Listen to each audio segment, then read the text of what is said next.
Hello दोस्तों, कैसे हैं आप सभी।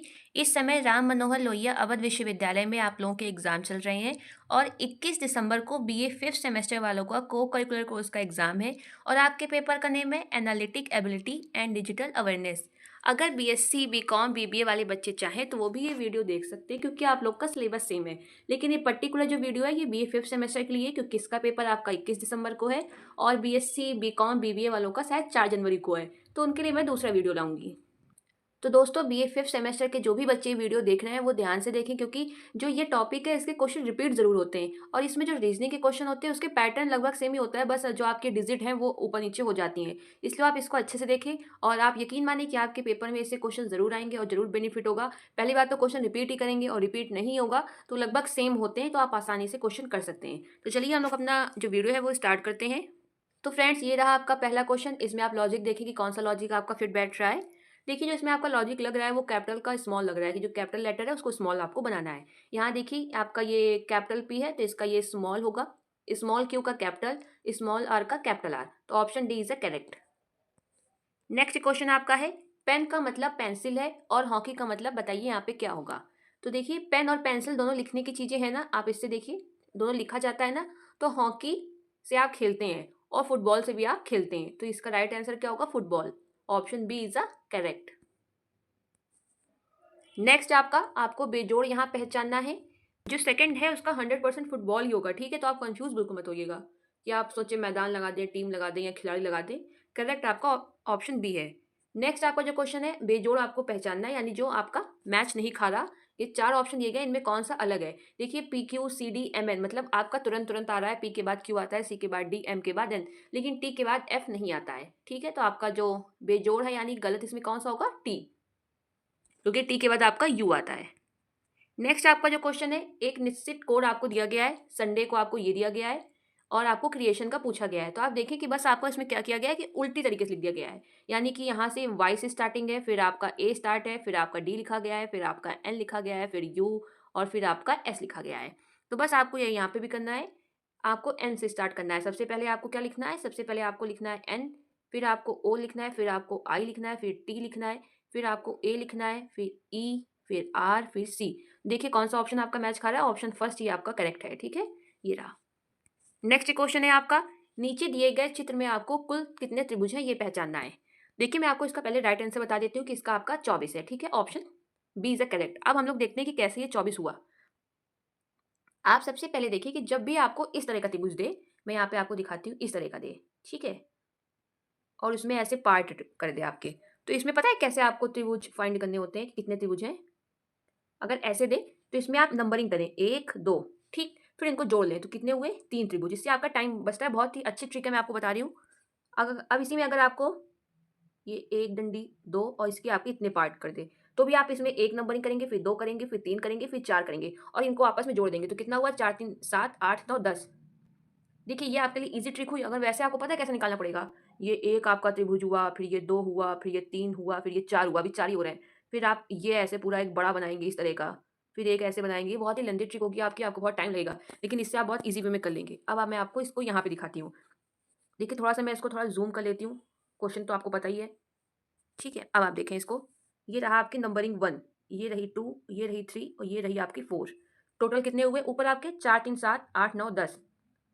अब 10 ही आपके नीचे भी होंगे, ठीक है। ये आपके कितने हो गए, टोटल 20 हो गए। अब आप देखिए, एक आपका ये वाला त्रिभुज हुआ, ये देखिए, ये तो नहीं काउंट हुआ था इसमें। एक आपका ये हुआ, ठीक है।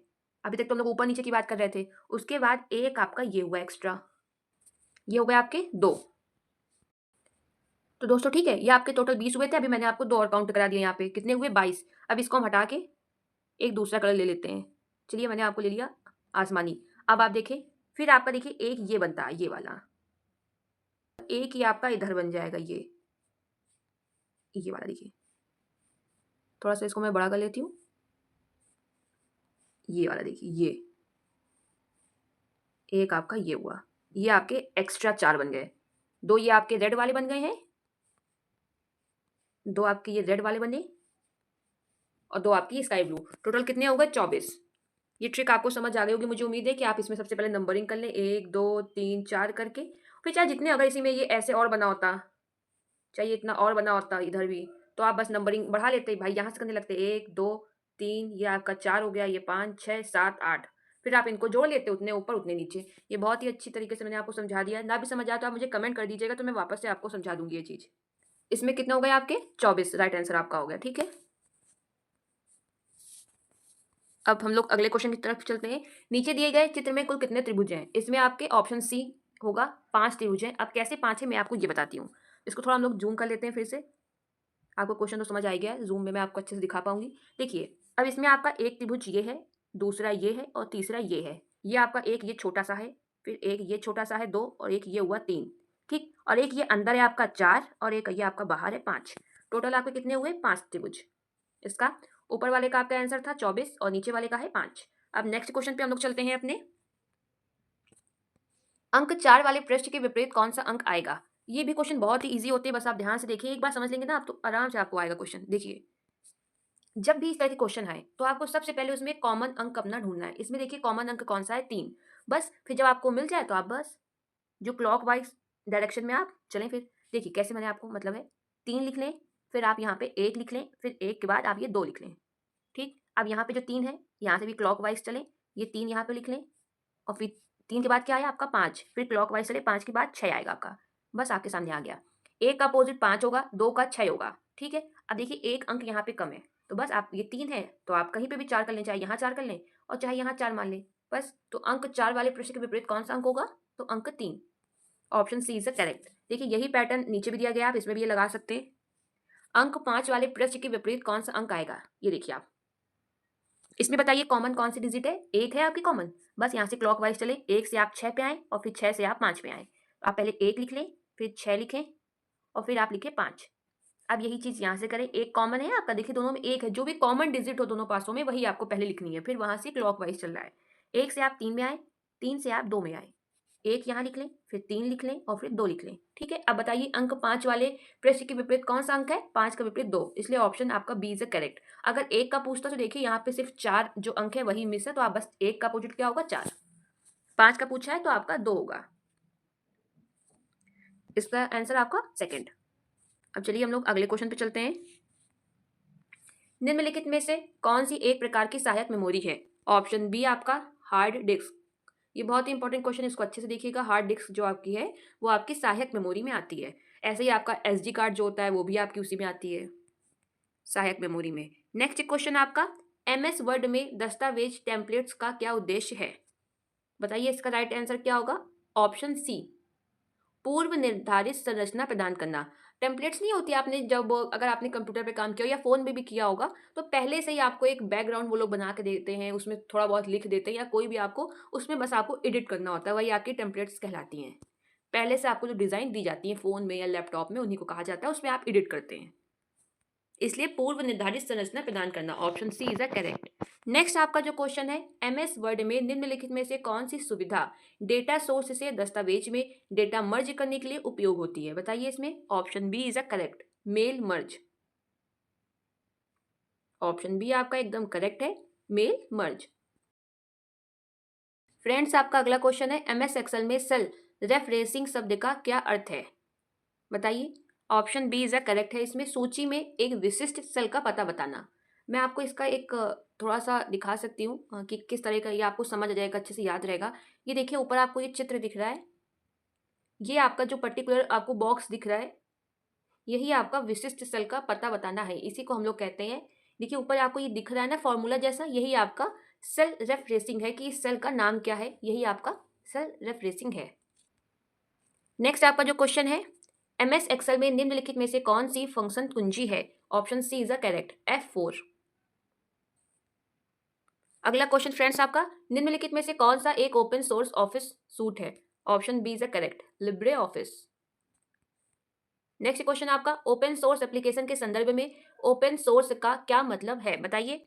इसका ऑप्शन आपका सी एकदम सही है, ऑप्शन सी इज एकदम करेक्ट। स्रोत कोड संशोधन एवं वितरण के लिए मुफ्त में उपलब्ध। ऑप्शन सी से करेक्ट, ये बहुत ही इंपॉर्टेंट क्वेश्चन है, आप इसे रट लें। ओपन सोर्स एप्लीकेशन के संदर्भ में ओपन सोर्स का क्या मतलब है? स्रोत कोड संशोधन एवं वितरण के लिए मुफ्त में उपलब्ध।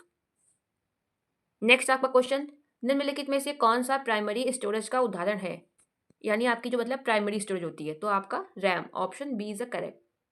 ये बहुत ही इंपॉर्टेंट क्वेश्चन दोस्तों ये वाला सच में। आप मैंने 2-3 यूनिवर्सिटी के पेपर देखे हैं, तो उनमें कम से कम 2-3 में ये क्वेश्चन पूछा गया है।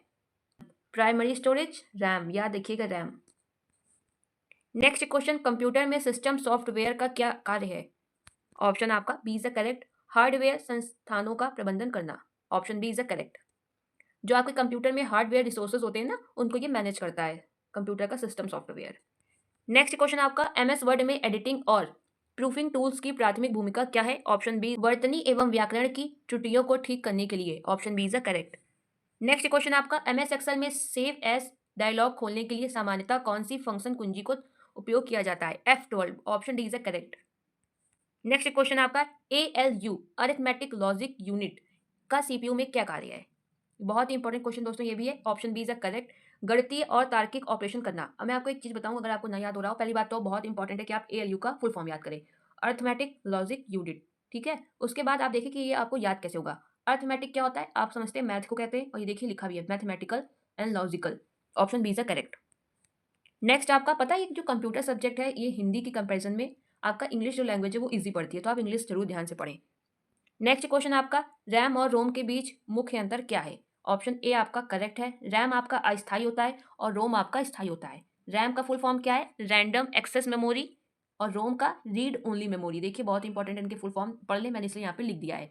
रैम जो होती है, जैसे आप कंप्यूटर चला रहे हैं, अगर आपकी लाइट चली गई तो आपने जितना उसमें आपका डेटा होता है वो ऑटोमेटिक हट जाता है। लेकिन रोम ऐसा होता है कि आप कंप्यूटर पे काम कर रहे हैं, लाइट चली भी गई तो भी आपका रोम में डाटा सेव रहता है। नेक्स्ट क्वेश्चन है दोस्तों, एमएस वर्ड में स्टाइल फीचर का क्या कार्य है? Option B is the correct.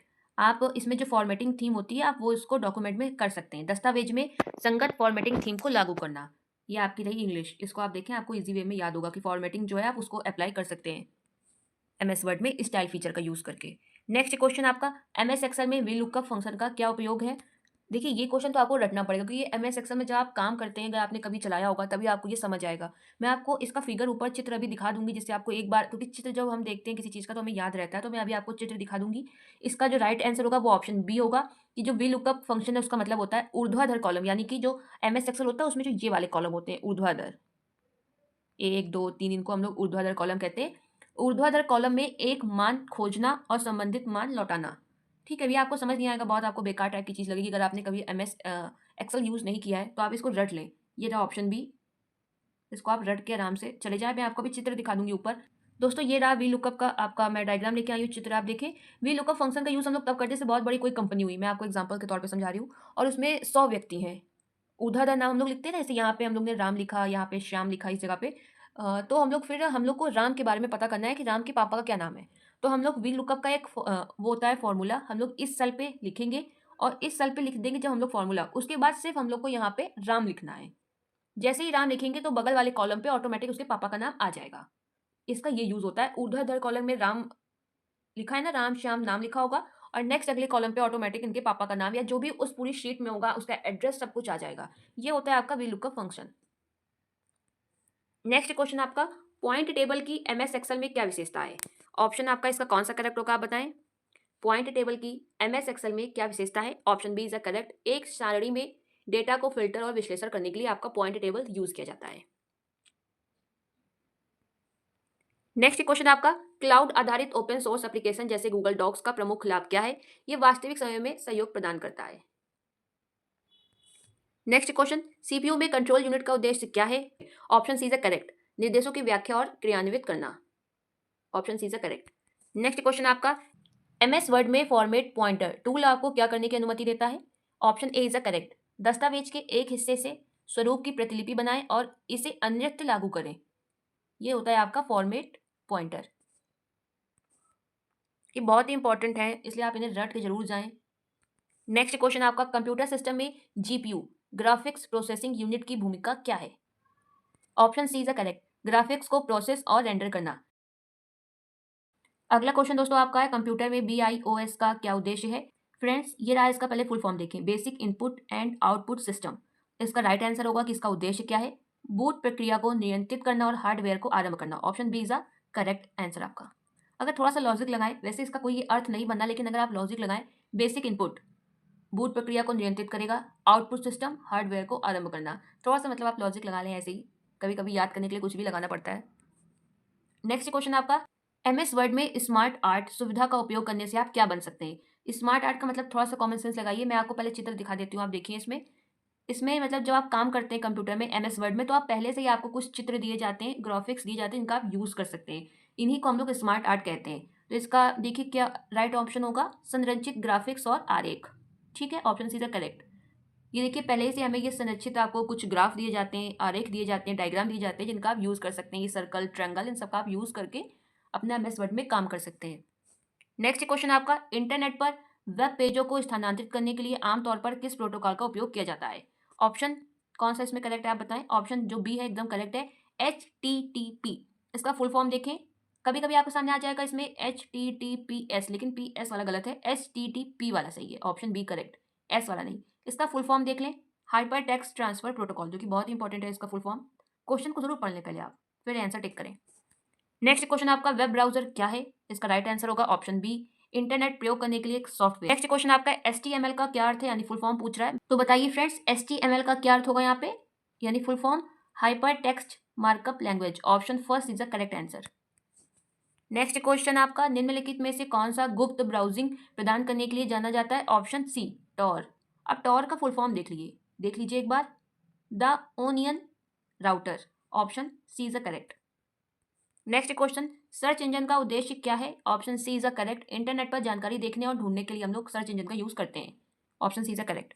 Next question, web browsing के संदर्भ में कैश शब्द का क्या अर्थ है। हम लोग कहते नहीं बहुत सारा कैश आपका इकट्ठा हो गया, उसको डिलीट कर लीजिए फोन में। जब आप किसी ऐप के साथ आपने यूट्यूब का यूज किया, फिर आप उसका जाके कैश मेमोरी डिलीट कर सकते हैं, क्योंकि उसमें कुछ आपको दिक्कत नहीं होती, आप जो ऐप चलाते हैं उसी से वो इकट्ठा हो जाता है। तो इसका क्या मतलब हुआ, शब्द का क्या अर्थ है, वेब पेज एलिमेंट के लिए अस्थायी भंडार, जो इकट्ठा हो जाती है, हम लोग उसको डिलीट कर देते हैं, आप भी डिलीट करते होंगे अपने फ़ोन से। इसलिए ये रहा आपका कैश का मतलब। फ्रेंड्स आपका अगला क्वेश्चन है, ब्राउजर में इनकॉग्निटो मोड या प्राइवेट ब्राउजिंग शब्द का क्या अर्थ है। बताइए इसका आंसर क्या होगा। ऑप्शन सी, इतिहास या कुकीज़ को सहजे बिना ब्राउज करना। नेक्स्ट क्वेश्चन आपका, वेबसाइटों पर जो आपको कैप्चा दिया जाता है, जब आप कोई फॉर्म फिल करते हैं तो आपको एक कैप्चा कोड नहीं दिया जाता, तो वही यहाँ पे पूछ रहा है कि वेबसाइटों पे जो कैप्चा का उपयोग किया जाता है वो किस लिए किया जाता है। ऑप्शन बी इज करेक्ट आपका होगा, स्वचालित बॉट्स को फॉर्म तक पहुंचने या सबमिट करने से रोकने के लिए, यानी कि आप मतलब आपका कोई और यूज़ तो नहीं कर रहा है कंप्यूटर, जैसे आपका जैसे रोबोट नहीं कहते कि ऑटोमेटिक कोई आपका फॉर्म फिल कर रहा हो या आपको हैक कर ले, इसलिए कैप्चा दिया जाता है। इससे आप जो आपको कोड दिया जाएगा वो खुद फिल करेंगे। इससे वो लोग समझ जाते हैं कि नहीं इसको व्यक्ति यूज़ कर रहा है, इसलिए इसका क्या होगा, स्वचालित बॉट्स को फॉर्म तक पहुंचने या सबमिट करने से रोकने के लिए। नेक्स्ट क्वेश्चन आपका, ईमेल के संदर्भ में SMTP का क्या अर्थ है। Option A is a correct, simple mail transfer protocol. Friends आपका नेक्स्ट क्वेश्चन है, ईमेल में BCC फील्ड का उद्देश्य क्या है। इसका पहले आप आंसर देखिए, फिर मैं आपको अच्छे से समझाती हूँ ये है क्या। एक ब्लाइंड कार्बन कॉपी प्राप्तकर्ता जोड़ने के लिए। BCC का फुल फॉर्म क्या है, ब्लाइंड कार्बन कॉपी, और CC का होता है कार्बन कॉपी। अब आप CC और BCC में अंतर समझिए। CC का यूज़ ये होता है, जैसे मैं आपको फॉर एग्जाम्पल बताती हूँ, जैसे मैं हूँ और मेरे 10 दोस्त हैं, मुझे एक ही जो अपनी मेल है वो 10 को भेजनी है। तो मैं अगर CC का यूज़ करूँगी ऑप्शन का, तो 10 व्यक्ति के पास मेल तो चली जाएगी एक बार में, लेकिन वो 10 व्यक्ति आपस में 10 लोगों की मेल आईडी देख लेंगे कि हमने जो मेल है वो कितने लोगों को भेजी है, उन 10 की जो मेल आईडी है वो उन 10 को दिख जाएगी, ठीक है। लेकिन अगर हमने BCC का यूज़ किया, तो वो 10 के पास मैसेज, मेरी मेल तो चली जाएगी, लेकिन किसी को भी किसी की मेल आईडी मतलब आईडी नहीं दिखेगी। ये होता है CCC और BCC में आपका कि क्या अंतर है। अब इसका देखिए BCC का यूज़ कहाँ होता है, जैसे कोई कॉलेज है, उसका प्रिंसिपल सारे टीचर को एक साथ कोई मेल भेजना चाह रहा है कि आप लोग की कल 9 बजे मीटिंग है, लेकिन वो ये नहीं चाहता कि सारे टीचर एक दूसरे की मेल आईडी देखें, तो बस वो BCC का यूज़ कर लेगा और मेल आईडी भेजेगा। BCC में जनरली मैं आपको शॉर्ट फॉर्म में बताऊँ कि आपकी जो गोपनीयता होती है उसको सुरक्षित रखा जाता है कि आपकी मेल आईडी कोई और ना देख ले, और CCC में आपके सब लोग देख सकते हैं एक साथ। अगर 10 को 100 आदमी को भेजा जाएगा तो 100 लोग आपकी मेल आईडी देख लेंगे। चलिए हम लोग अब नेक्स्ट क्वेश्चन पे बढ़ते हैं, सूचना सुरक्षा क्यों महत्वपूर्ण है। ऑप्शन बी इज करेक्ट, जानकारी को अनधिकृत पहुंच, क्या लिखा थोड़ा सा, जानकारी को अनधिकृत पहुंच और प्रकटीकरण, परिवर्तन और विनाश से बचाने के लिए। Option B is correct. Next question आपका, पासवर्ड या क्रेडिट कार्ड वितरण जैसे संवेदनशील जानकारी प्राप्त करने के भ्रामक प्रयासों को क्या कहा जाता है। ऑप्शन बी फिशिंग, ठीक है। देखिए, जब भी आपसे पासवर्ड या क्रेडिट कार्ड या डेबिट कार्ड या रुपए की कभी कोई बात करे पासवर्ड की, तो वो फ़िशिंग होता है। थोड़ा-सा मैं आपको शॉर्ट फॉर्म में बता रही हूँ। नेक्स्ट क्वेश्चन आपका, स्पैमिंग का प्राथमिक लक्ष्य क्या है? Option C is a correct, email inbox को अनचाहे संदेशों से भर देना। Option C is a correct. बिल्कुल सही आंसर है इसका ऑप्शन सी। नेक्स्ट आपका, धोखा देने के लिए बनाई गई झूठी या भ्रामक जानकारी को क्या कहा जाता है? Option C fake news. Next question आपका, संवेदनशील जानकारी को अपठनीय कोड में परिवर्तित करके सुरक्षित रखने की सामान्य विधि को क्या कहा जाता है? ऑप्शन ए एन्क्रिप्शन। ठीक है फ्रेंड्स, तो ये थे आपके पूरे 50 क्वेश्चन। अभी नेक्स्ट क्लास में आपको 50 क्वेश्चन और करा दूंगी। अभी टाइम थोड़ा ज़्यादा हो रहा है, तो ये रहे आपके 50। थोड़ी देर में आपको 50 क्वेश्चन का वीडियो और मिल जाएगा। आप पहले इस 50 क्वेश्चन को अच्छे से 2-3 बार कर लें, और जो रीजनिंग के क्वेश्चन मैंने आपको कराए उनका पैटर्न सेम ही रहता है, इसलिए आप उनको अच्छे से करें। या कहीं कोई, पहली बात तो सारे आंसर मैंने 2-3 बार चेक करें तभी आपको बताएं, इसलिए कोई भी आंसर आपका गलत नहीं होगा। फिर भी अगर आपको किसी में डाउट हो तो आप मुझे कमेंट कर दें, उसका रिप्लाई मैं डेफिनेटली करूंगी, और मैं उसको एक बार फिर से चेक कर लूंगी और आपके डाउट को क्लियर कर दूंगी। और नेक्स्ट वीडियो के लिए आप चैनल को सब्सक्राइब कर लें। अगर ना भी सब्सक्राइब करें तो वापस आके एक बार चेक ज़रूर कर लें कि वो वीडियो आ गया हो, तो उसको आप देख लीजिएगा पूरा, क्योंकि पूरा 100 क्वेश्चन का पेपर है, तो आप पूरा अच्छे से कर लीजिएगा। चलिए, वीडियो देखने के लिए धन्यवाद। मिलते हैं नेक्स्ट वीडियो में।